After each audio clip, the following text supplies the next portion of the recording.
Sometimes you wonder why a person still lingers in your mind, even after it all ends. They're gone, yet they remain.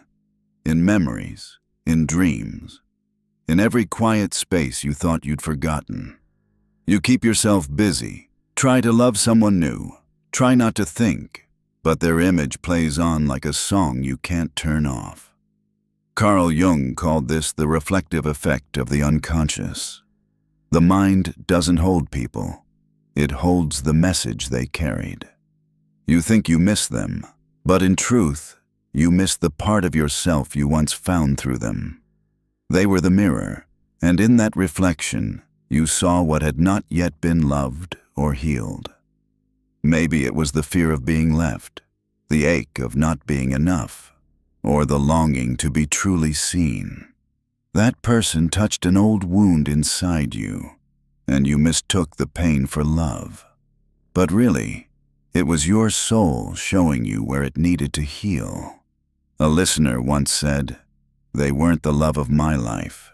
They were the mirror of my wound." And that is the truth. The harder you try to forget, the louder they echo, because you can't erase a message you haven't yet read. Everything falls quiet. You realize that what hurts is not the person, but what you still don't understand about yourself when you were with them. Jung wrote, "We do not love others. We love the part of our own soul that we see in them." Peace does not come from cutting the image away, but from facing the mirror and asking, what part of me is asking to be healed? When you answer that, the image fades, not because you've forgotten, but because the lesson is complete. You don't need to erase them from your mind. You only need to understand why your mind kept them there, because once you receive the message your soul was trying to deliver, they disappear, not because they've left, but because you finally come home to yourself. Carl Jung once said, "Every obsession is a part of the soul that has not yet been understood." When you can't forget someone, it doesn't mean they were special. It means they touched the place inside you that still hurts. The mind doesn't hold on to people. It holds on to emotions that haven't yet healed. You miss them not because they were perfect, but because beside them, a part of you once felt seen. When they left, that part disappeared again, and your mind keeps their image the way the body keeps pain, to remember the wound. Someone once said, "I think of them every day, not because I love them, but because I was burned." The line sounds bitter, yet it's true, because the unconscious repeats what has not been understood until you turn and face it. You cannot forget because you are still searching for closure to a chapter that never ended. The mind wants you to return, not to meet them, but to meet yourself. Jung called this the loop of the unconscious, where emotions that remain stuck reappear in dreams, in memories, or in the face of someone you can't let go of. Everything falls quiet. You realize that the person is gone, but their energy lingers, because they represent a part of you that has not yet been loved. You can change people, change places, change stories, but if you don't heal the root, the mind will find another face to replay the same lesson. A listener once wrote, "When I learned to rise above my weakness, I finally let them go." The sentence sounds simple, but it holds the entire essence of healing, because when you grow stronger, the image falls away naturally, without force. The mind is not trying to hurt you, it is trying to remind you that behind the obsession lies an invitation to turn inward, to understand, to close the loop that love once opened.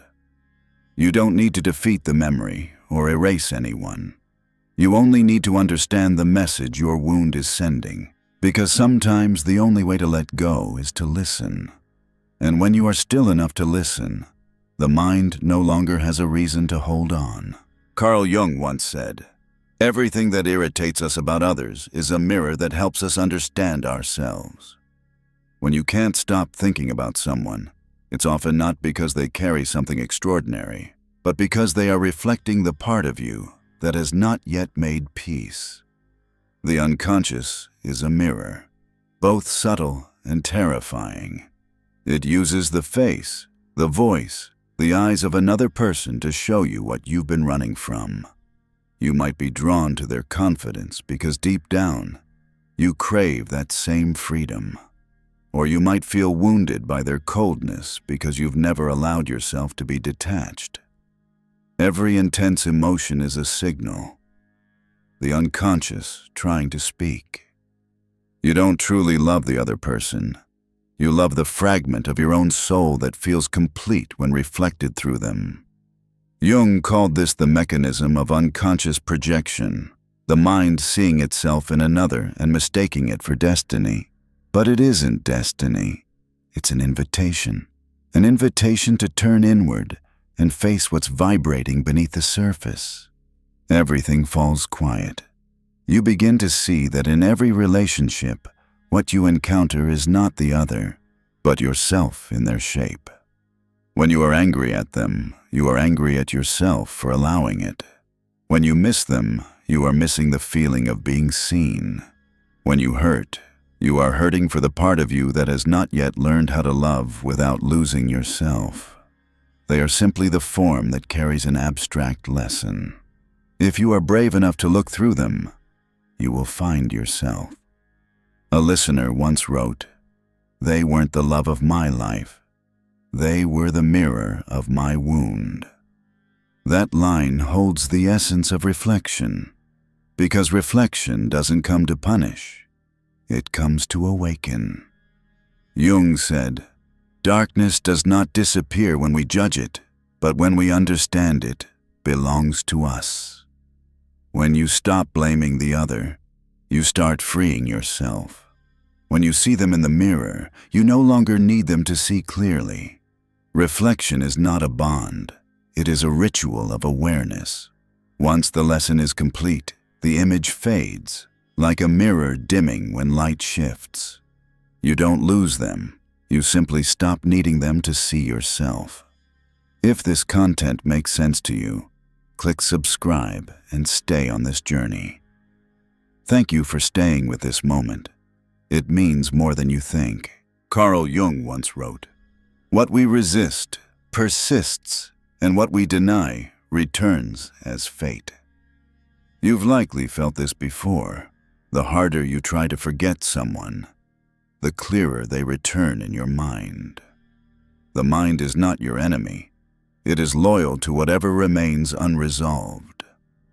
When you try to erase an image, the unconscious interprets it as something significant. It doesn't distinguish what you wish to remember from what you wish to forget.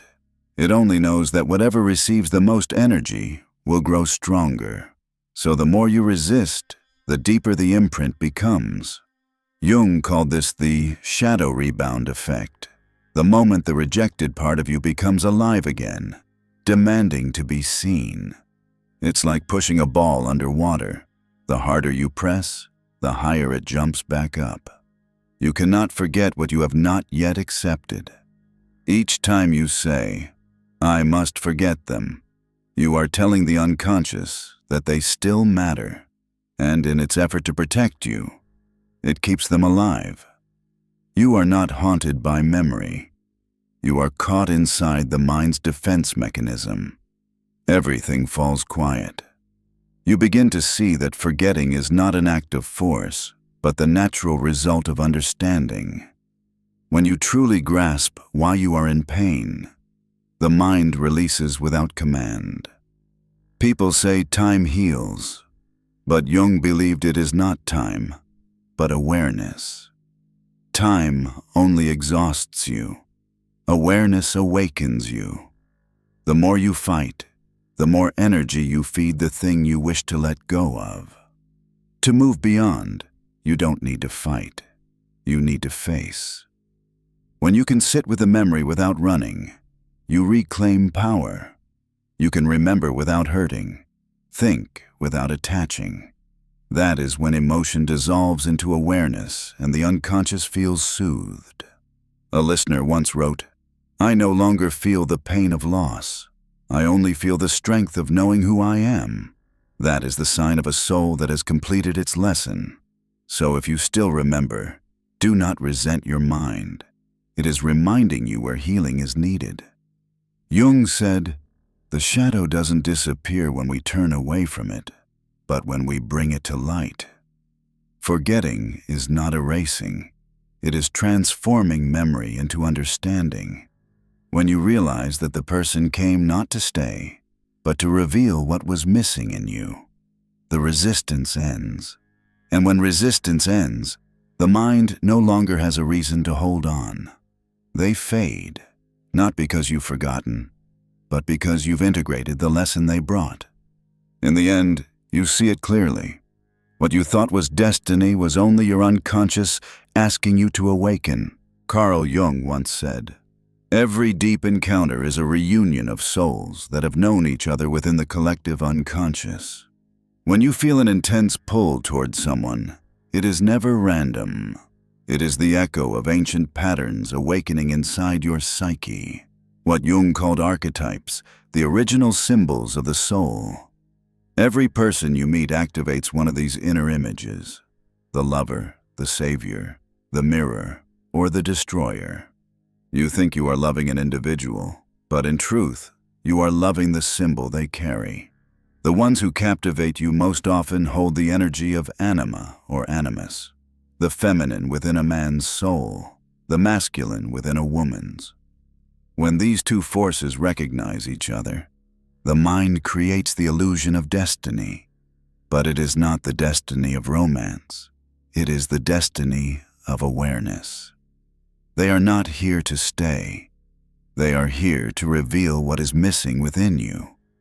And when you mistake the lesson for love, pain begins.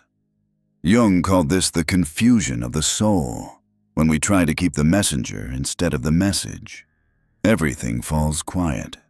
You remember how it felt to be near them, the heartbeat quickening, the air growing dense, as if the universe was about to reveal something sacred. That was not magic. It was the unconscious at work. Your soul recognized an outer image that matched the inner part you had forgotten. You cannot forget them because they activated the door that leads back to yourself. But if you cling to them, you will remain standing outside that door. When they leave, you believe you have lost them. Yet in truth, you are being returned to yourself. Someone once wrote, "I thought I had lost the love of my life until I realized I had only lost the part of me that had not yet learned how to love." That is the essence of the archetype. The other person is only a temporary symbol. When you understand it, the symbol dissolves, but the lesson remains. Jung said, "What we do not make conscious will control us, and we will call it fate." When you recognize the pattern, you are no longer guided by it. You begin to choose.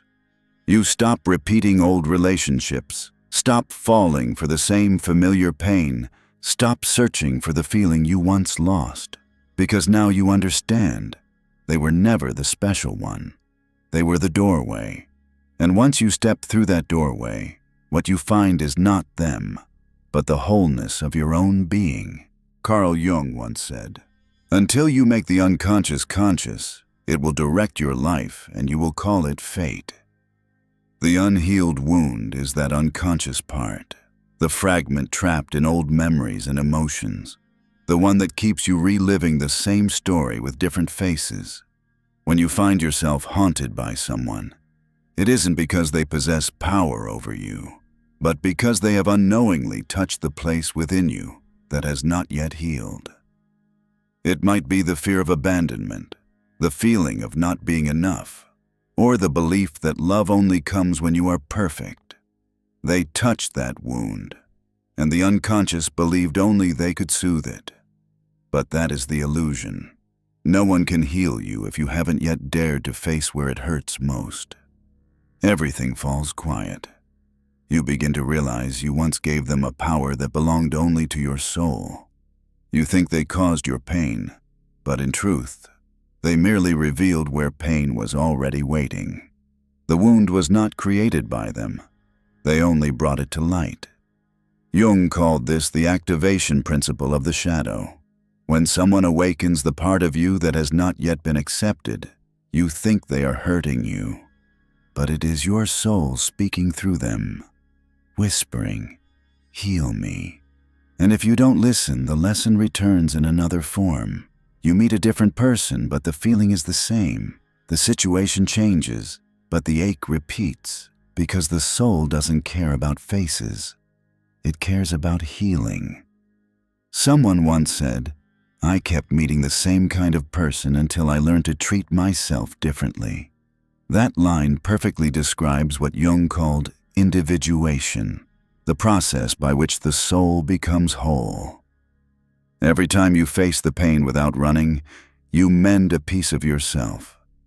Each moment you stop blaming, stop clinging, stop escaping, you stitch together the thread that once separated you from who you are.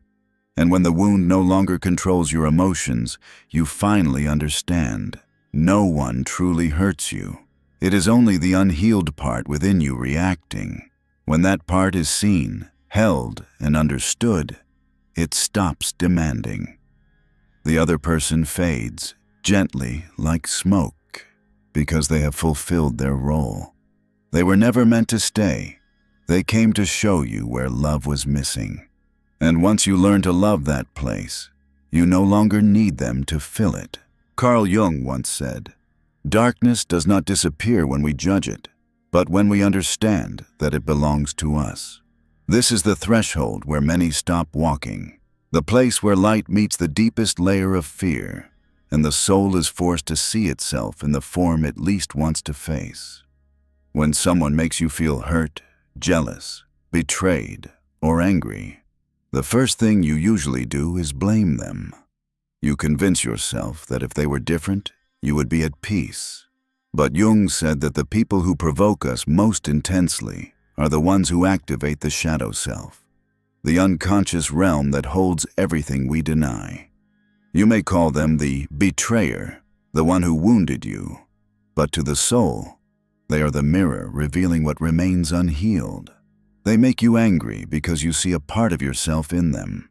They make you hurt because at some level, you realize you have treated yourself the same way. Activation is not a curse. It is a call to awaken. Everything falls quiet. You begin to remember it all, the abandonments, the words that stung, the memories you thought were gone. No one returns to hurt you. It is your own soul bringing them back, a final test to see if you will still run from yourself. Jung called this the trial of light, the moment when light shines directly into the darkness so that you can see what still waits to be integrated. The one who hurts you is the unconscious teacher, guiding you towards self-love in its purest form. They are not here to stay. They come to teach you boundaries, dignity, and forgiveness. The more you run from the shadow, the more it follows. The more you sit with it, the more it dissolves. Darkness never wished to destroy you. It only wanted to be seen. Someone once said, "I no longer seek revenge because I understand that their suffering was only the reflection of who I once was." That line captures the essence of Jung's teaching. To understand is to be free. When you recognize your shadow in another, you stop fighting. You no longer need them to change, nor yourself to be right, nor the story to end beautifully, because you understand that everyone can only give what they have, and they did the best they could with their level of awareness. In that moment, their shadow loses all power and dissolves into the light of consciousness. Jung said, "The one who integrates their shadow becomes whole. The one who denies it remains ruled by it." You don't need to become light. You only need to stop fearing the dark, because real light is not something you find. It is what is born when you dare to look, and when you have looked long enough, you finally see. No one truly hurt you. It was only your soul replaying the old scene so that this time you could awaken. Carl Jung said, "No one becomes enlightened by imagining figures of light, but by making the darkness conscious." And healing is never a single moment of change. It is a process that unfolds with every breath, slow, real, and patient. When you've seen your shadow reflected through another, the next step is not to forget, but to call your energy back. Each time you think of them, realize it isn't really them. It's the part of your energy you once placed in them, returning home to be reclaimed. Take a deep breath and imagine each fragment of that energy coming back, dissolving gently into your chest. You can write, not to send, but to understand. Write the words you once wished they would say to you. Then speak those words to yourself. Jung called this the dialogue with the unconscious, the soul's way of healing through awareness. Everything falls quiet. Allow yourself to feel, without needing to look beautiful, without rushing, without seeking approval. Learn to stand in silence without fear. When memories return, don't push them away. Simply ask, "What lesson is coming back to me?" Each time you answer, you take another step on the path home. Healing is not about finding someone new, but about becoming the person you once needed. Not about changing the past, but about no longer letting the past define your present. Someone once wrote, "I no longer want them to return. I just want to take back what was mine." And that is what Jung called the integration of the self. The moment you stop seeking yourself in another because you have finally found it within your own soul. Carl Jung once said, "There is no awakening without pain." And that is exactly what you have walked through. Every time you remember someone, it may feel as if your heart is binding itself again. But in truth, you are reclaiming fragments of the energy you once gave away without awareness. The mind keeps them not to tormenting you, but to remind you that pieces of your energy are still wandering outside of you. As you begin to understand, each returning memory stops being a blade and becomes a thread, guiding you back to what was lost. Jung called this the retrieval of the soul, the process through which the spirit gathers its scattered parts to become whole again. You once let others define your worth, gave too much of your kindness, and stayed silent out of fear of losing love. But now you understand that true love never asks you to abandon yourself. The awakened do not close their hearts. They simply learn to open them with awareness. Everything falls quiet. You remember, but you no longer ache. You think of them, but you no longer depend on them. Because now, that image is only the imprint of your own growth. When you reclaim your energy, the first thing that changes is the feeling in your chest. It is no longer empty, but full. Not because someone returned, but because you did. Jung said, "The one who possesses a whole soul no longer needs to control the world, for they are already in harmony with it." This peace is silent. It doesn't come from forgetting, but from being free of attachment. A listener once wrote, "They no longer take up space in my mind, because now I am the one living within myself." That line is the definition of inner freedom. When you call your energy back, you not only reclaim yourself, but also open the door to gratitude. Gratitude for the one who hurt you, because through them, you learned your limits. Gratitude for the memory, because through it, you found your light. And gratitude for yourself, because despite all the breaking, you still chose to return. Jung called this the mark of a mature soul, no longer needing to win, no longer needing to forget, only wanting to understand. And when understanding comes, you are free. There is a kind of silence that only comes after you've walked through all the noise inside your mind. It isn't the silence of emptiness, but of understanding. When you've cried enough, thought enough, questioned enough, eventually you just want to sit still. No more searching for answers, no more trying to forget, no more need to prove anything. Everything around you remains the same, but you are different. Jung once said, "The one who has touched their own darkness will no longer fear the night." And you, after everything, have looked into your deepest self without turning away. The person who once kept you awake at night is gone, but the peace they unknowingly awakened remains. Everything falls quiet. You understand now that not everyone who enters your life is meant to stay. Some arrive only to open a door, then leave so you can walk the rest of the way on your own. Now, when you think of them, you simply smile, not out of love, not out of anger, but with gratitude for how that moment helped you grow. True peace is not the absence of memory, but the memory that no longer hurts. And if someone asks why you once couldn't stop thinking about a person, you can say, "Because they taught me how to see myself." If you feel this truth within you, write in the comments, "I have reclaimed my soul."